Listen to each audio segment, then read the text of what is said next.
Assalamualaikum warahmatullahi wabarakatuh. Perkenalkan, nama saya Siva Mufidah. Saya dari jurusan Pendidikan Guru Madrasah Ibtidaiyah. Di sini saya akan membahas salah satu materi di mata kuliah Ulumul Hadis mengenai mengidentifikasi jenis-jenis hadis. Oke, kita masuk ke materinya yaitu mengidentifikasi jenis hadis. Nah, sebelum itu, apa sih ilmu hadis itu? Secara etimologis, istilah ilmu hadis berasal dari bahasa Arab ilmu al-hadis yang terdiri dari dua kata, yaitu ilmu dan hadis. Ilmu hadis ilmu hadis berarti ilmu pengetahuan yang mempelajari segala sesuatu yang disandarkan kepada Nabi Muhammad SAW, baik berupa ucapan, perbuatan, persetujuan, maupun hal lainnya. Lalu, hadis juga terbagi menjadi beberapa jenis. Yang pertama, hadis qauliyah, perkataan Nabi. Yang kedua, hadis fi'liyah, perbuatan Nabi. Yang ketiga, hadis taqririyah, persetujuan Nabi. Dan yang keempat, hadis hamniyah, keinginan atau niat Nabi. Lalu, hadis yang pertama yaitu hadis qauliyah. Qauliyah berasal dari kata qaul, dalam bahasa Arab berarti ucapan, perkataan, dan sabda. Nah, berarti hadis qauliyah itu ucapan langsung Nabi berisi nasihat, perintah, larangan, atau penjelasan hukum Al-Quran. Nah, salah satu contoh hadis qauliyah ada di hadis riwayat Bukhari nomor 1 dan Muslim nomor 1907, yang artinya sesungguhnya amal perbuatan itu tergantung pada niatnya, dan sesungguhnya setiap orang akan mendapatkan sesuai dengan apa yang ia niatkan.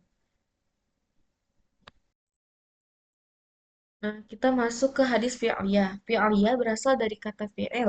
Dalam bahasa Arab berarti tindakan, perbuatan. Hadis fi'liyah yaitu tindakan Nabi dalam ibadah muamalah dalam adab sehari-hari. Nah, di sini ada contoh hadis fi'liyah juga.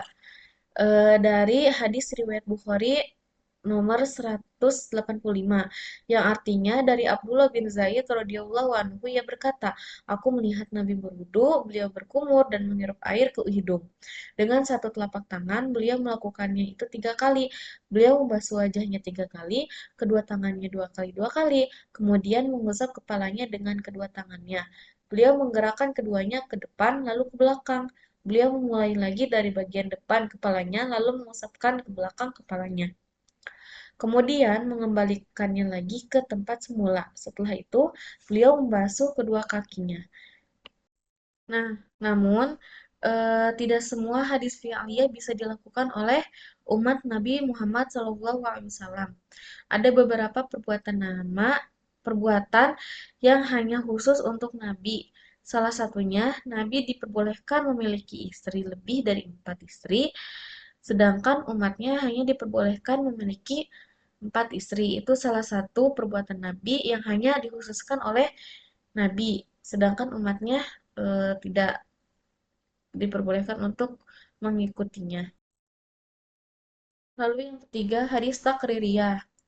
Hadis takririyah berasal dari kata takrir, berarti persetujuan, pengakuan, penetapan diam. Sunnah takririyah adalah persetujuan Nabi terhadap perbuatan sahabat yang beliau ketahui tanpa menegur atau melarangnya.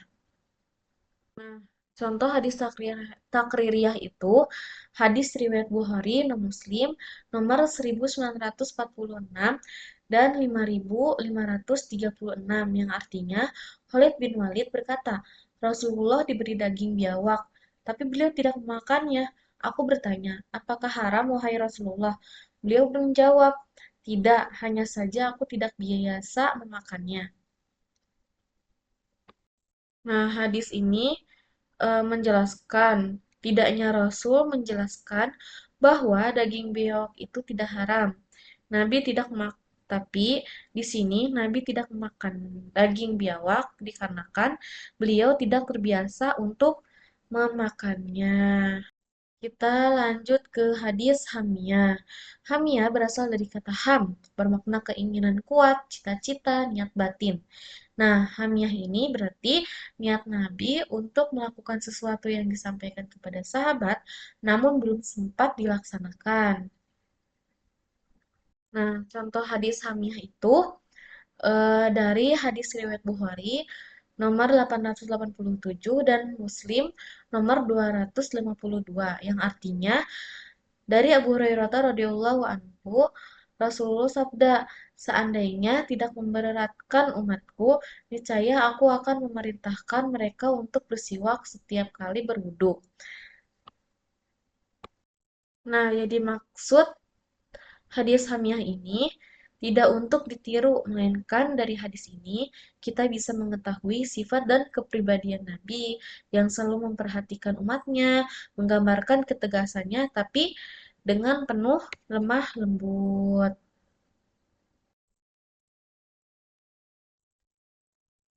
Nah, dari semua hadis, semua jenis hadis ini, seperti qauliyah, fi'liyah, takririyah, dan hamiyah, memiliki peran penting dalam memahami ajaran dan keteladanan.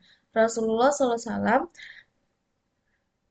hadis qauliyah berisi sabda beliau, fi'liyah mencontohkan perilakunya, takririyah menunjukkan persetujuannya terhadap perbuatan sahabat, dan hamiyah menggambarkan niat beliau. Keempatnya saling melengkapi dan memberi gambaran tentang ajaran serta kepribadian Rasulullah Shallallahu Alaihi Wasallam. Sekian dari presentasi saya. Maaf jika masih kurang jelas atau salah kata. Wassalamualaikum warahmatullahi wabarakatuh.